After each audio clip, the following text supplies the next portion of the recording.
Hello everyone, welcome to the official YouTube channel of zenith academy. আমি Shantanu sir. আজকের SLST 9-10-এর interview নিয়ে কিছু কথা বলবো তোমাদের সঙ্গে। যেহেতু রেজাল্ট আউট হয়ে গেছে রিটেনের, তো যারা কোয়ালিফাই করেছে প্রত্যেককে কংগ্রাটস। খুব ভালো করে নিজেদের তৈরি করো আপকামিং ইন্টারভিউর জন্য এবং ডেমোর জন্য। তো আমি অলরেডি ইন্টারভিউ ডেমোর ওপর অনেকগুলো ভিডিও বানিয়েছি, তো আশা করি তোমরা সেগুলো দেখেছো। যারা দেখোনি সেগুলো একটু গিয়ে প্লে লিস্টে গিয়ে দেখে নেবে তোমরা। এসএলএসটি 2025-এর নামে একটা প্লে লিস্ট আছে, সেখানে তোমার ডেমো বা ইন্টারভিউ সবগুলোই কিন্তু আপলোড করা আছে।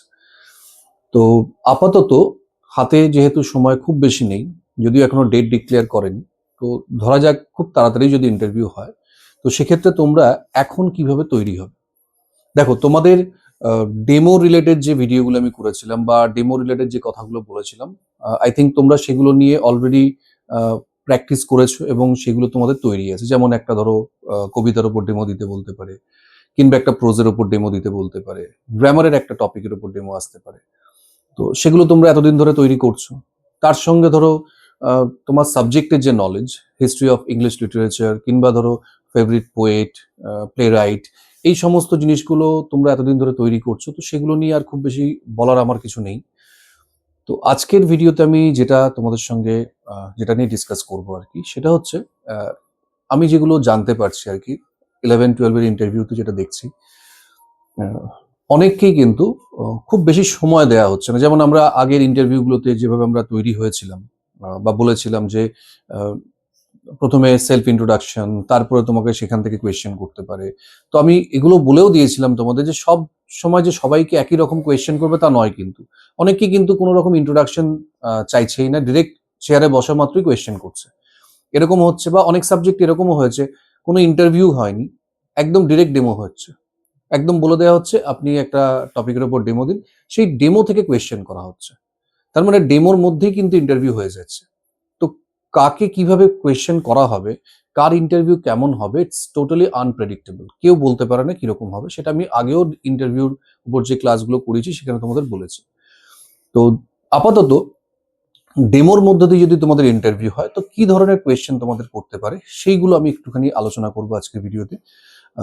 তারপরে সেগুলো তোমরা একটু দেখবে আপকামিং ভিডিওগুলোতে। তোমাদের যদি আরো কোনো ডাউট থাকে সেগুলো আমি ভিডিওতে ক্লিয়ার করার চেষ্টা করব।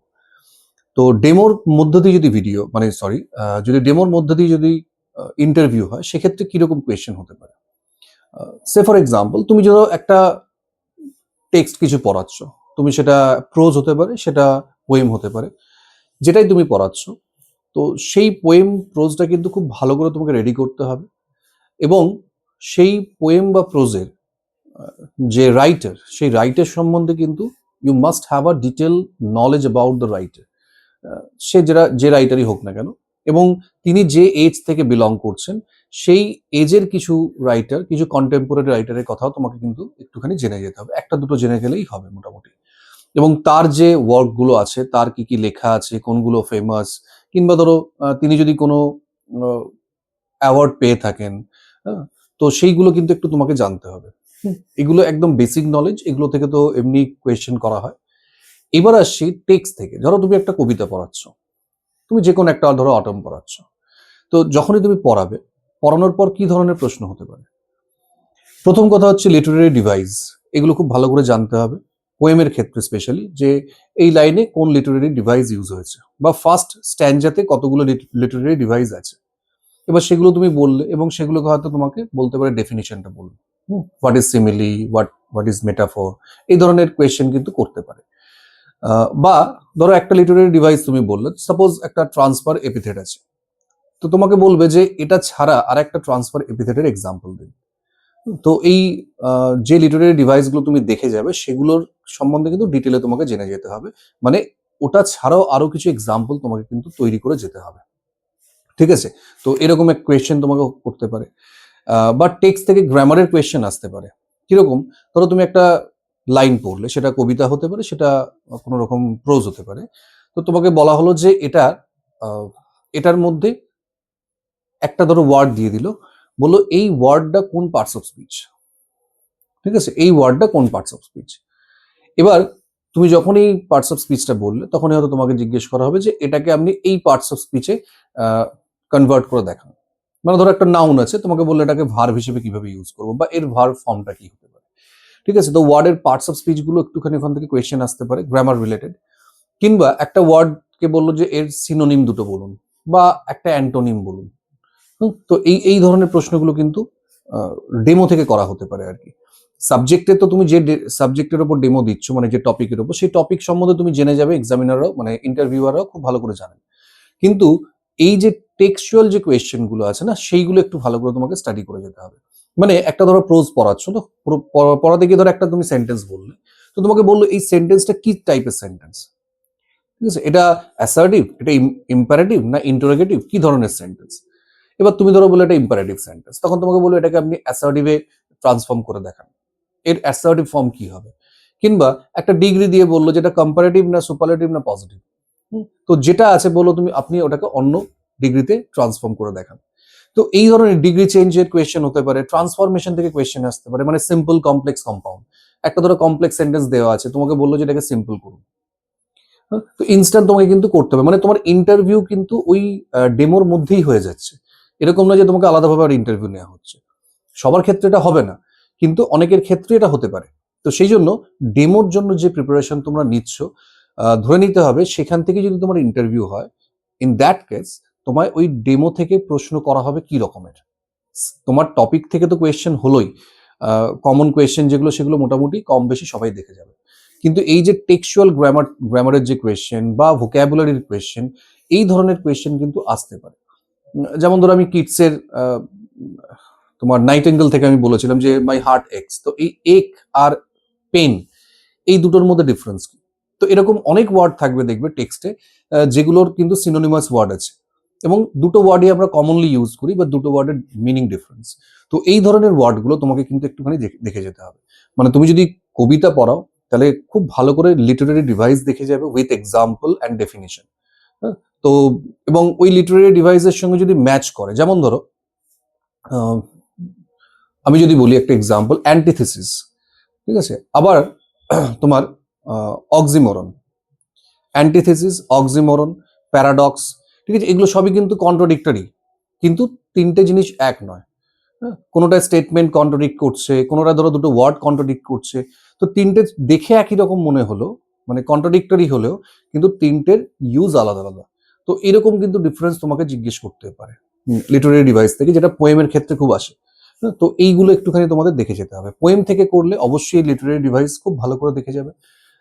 এছাড়াও তোমার টেক্সচুয়াল গ্রামার গুলো ভালো করে দেখতে হবে, কোন ওয়ার্ডটা কোন পার্টস অফ স্পিচে ইউজ হচ্ছে, ওই ওয়ার্ডের অন্য পার্টস অফ স্পিচ কি হতে পারে, স্পেশালি জিরান্ড পার্টিসিপল, এগুলোর ইউজ কিন্তু খুব হয়।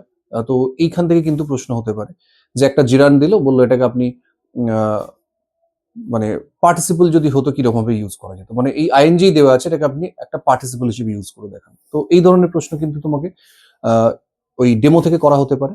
তো এটা একটু ভালো করে দেখে যেতে হবে।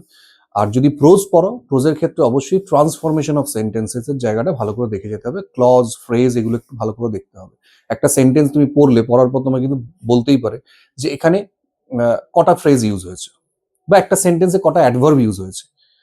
তো তোমাকে কিন্তু ইনস্ট্যান্ট বলতে হবে, মানে তুমি কিন্তু অনেকটা সময় নিতে পারবে না, যে আমি ভেবে আমি 2 মিনিট 3 মিনিট ভেবে বলবো, সেটা কিন্তু সম্ভব নয়।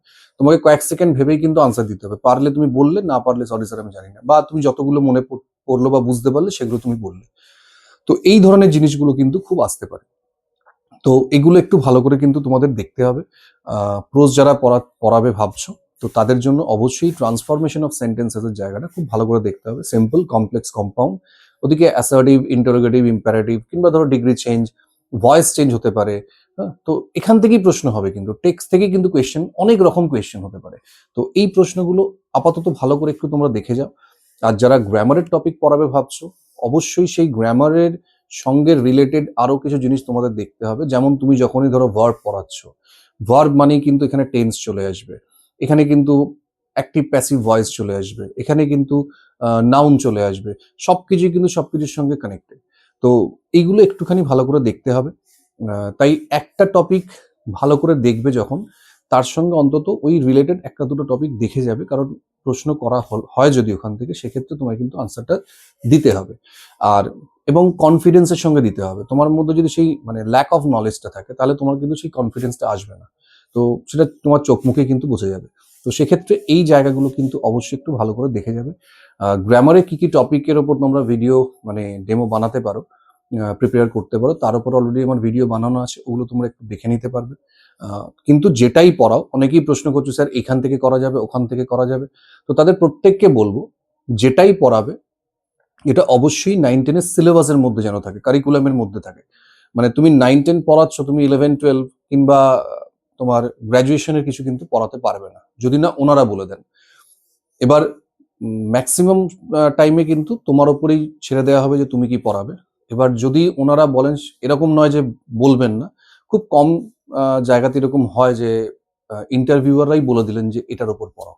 তো সেটা অন্য ব্যাপার। কিন্তু যদি না বলেন সেক্ষেত্রে তোমার উপরে ছেড়ে দেওয়া হবে, চয়েসটা তোমার হবে। তো তুমি কোনটা পড়াবে সেটা খুব ভালো করে তোমাকে কিন্তু তৈরি করতে হবে। কারণ ওই যদি ডেমো থেকে ইন্টারভিউ হয়, ইন্টারভিউ থেকে ডেমো হলো একরকম, কিন্তু ডেমো থেকে যদি ইন্টারভিউ হয় সেক্ষেত্রে ওইখান থেকে অনেক রকম প্রশ্ন কিন্তু করা হতে পারে। তো যেগুলো আমি বললাম এগুলো অবশ্যই একটু ভালো করে তৈরি করে যেও। আশা করি এগুলো তৈরি করলে তোমাদের ডেমো দিতে কোনো সমস্যা হবে না। ডেমোর পর যে প্রশ্নগুলো হবে সেগুলো কিন্তু তোমরা খুব ইজিলি ফেস করতে পারবে এবং আনসার দিতে পারবে। এছাড়াও যদি তোমাদের কোনো ডাউট থাকে তোমরা অবশ্যই কমেন্টে জানাবে, আমি চেষ্টা করব সেই ডাউটগুলো ক্লিয়ার করার। যদি কমেন্টে আনসার দেওয়া পসিবল হয় অবশ্যই আমি কমেন্টে দেবো, না হলে আমি তার উপর একটা ভিডিও আলাদাভাবে বানিয়ে দেবো। আর তোমাদের আর কি ভিডিও দরকার তোমরা অবশ্যই বলবে, আমি চেষ্টা করছি সেই ভিডিওগুলো বানানোর। কয়েকটা তোমরা অনেকে রিকোয়েস্ট করেছো যে ডেমো, পোয়েমের ওপর ডেমো। তো আমি অলরেডি অনেকগুলো ডেমো বানিয়ে রেখেছি, সেগুলো তোমরা আপাতত দেখতে পারো। আর অনেকের যেটা একটা মনের মধ্যে প্রশ্ন যে এটা তো খুব কমন একটা টপিক, তাহলে সবাই তো এটা করাবে, তাহলে আমি কেন এটা করাবো? আমি তাহলে একটু ইউনিক কিছু করাই। এইটা মাথা থেকে বার করে দাও। মনে রাখবে যে টপিক একটা হতে পারে, বাট ডিফারেন্ট টিচারের কিন্তু ডিফারেন্ট মানে টিচিং অফ মেথড ডিফারেন্ট। আমি যেভাবে পড়াবো তুমি কিন্তু সেভাবে পড়াবে না, আবার আরেকজন কিন্তু অন্যরকম ভাবে পড়াবে। তার মানে একটা টপিক হলেও পড়ানোর ধরনটা কিন্তু প্রত্যেকের আলাদা আলাদা হবে। তাই এটা কখনো ভাববে না যে এটা তো সবাই পড়াবে তাহলে আমি একটা অন্য টপিক পড়াই। এবার তুমি এমন একটা টপিক পড়লে যেটাতে তুমি কমফোর্টেবল নও, তাতে কিন্তু তোমার ডেমোটা খারাপ হবে। তার থেকে তুমি যে জায়গাতে কমফোর্টেবল, যেটা তুমি সব থেকে ভালো তোমার বেস্ট দিতে পারবে সেই টপিকটা চুজ করো। ঠিক আছে? It may be a poem, it may be a prose or any topic from grammar. তো যে কোনো জায়গা থেকে তুমি তৈরি করতে পারো, কিন্তু ভালো করে সেটা তৈরি করবে, কারণ এখান থেকে কিন্তু প্রশ্ন হতে পারে। তো আজকের জন্য এটুকুই, তোমরা একটু এগুলো দেখে যাও। যদি কারো কোনো ডাউট থাকে অবশ্যই কমেন্টে জানাবে। আর যদি তারপর তোমাদের কোনো টপিকের রিকোয়ারমেন্ট থাকে আমি বললাম, সেটাও তোমরা কমেন্টে জানাবে, আমি চেষ্টা করবো তার উপর ভিডিও বানানোর।